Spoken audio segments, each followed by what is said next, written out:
Dako naman po tayo sa Benguet kung saan sunod-sunod po ang pag-landslide doon. Pinagtulungan pa rin hanapin ang isang minerong na-trap sa minahan at live mula sa Bocod, Benguet. Saksi si Haji Rieta. Haji?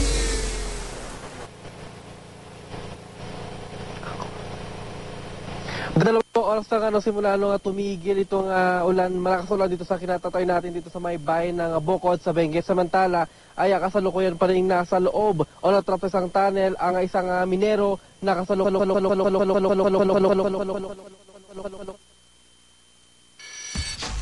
Kita sa larawang ito ang gumuhong lupa sa loob ng isang mining tunnel sa barangay Pila sa bayan ng Bocod dito sa Benguet. Kabilang sa mga natrap ang 30 taong gulang na minero na si Felipe Plimaco. Noong Friday daw, pumasok yung dalawang small scale miners. Merong portion doon na lost ground. So, nag-cave in. Yung isa pumasok sa loob, yung isa nakatakbo sa labas. Kaya siya nag-report na may natrap na isang minero. Nakaligtas naman ang isa pa niyang kasamahan na nakilala lang na si John John.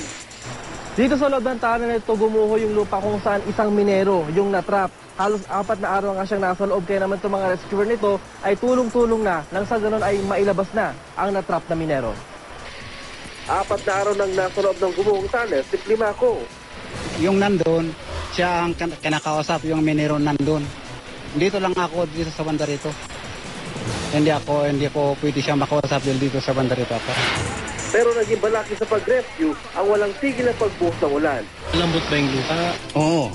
Actually, hindi malambot na kagaya ng loam soil, pero lost ground talaga na bumabagsak yung pag may tubig kasi matubig na nga eh.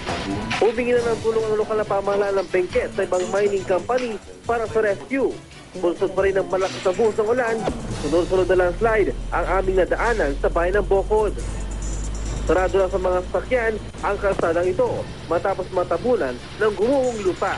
Kaya ang DPWH hinahakot na ang lupa. Mag-alas 9 naman ng gabi kanina, ibuhos na naman ang malakas na ulan kaya tinigil muna ang clearing operation sa daanan. Ipinag-utos na ni Benguet Governor Nestor Pongwan ang malawakang preemptive evacuation sa mga landslide-prone area ng lalawigan. Samantalang ay patuloy pa rin isasagawang rescue operation itong minero na nasa loob na trap nga ng mining tunnel. At live mula dito sa Bocod, Benguet, ako si Haji Rieta, ang inyong kapatid.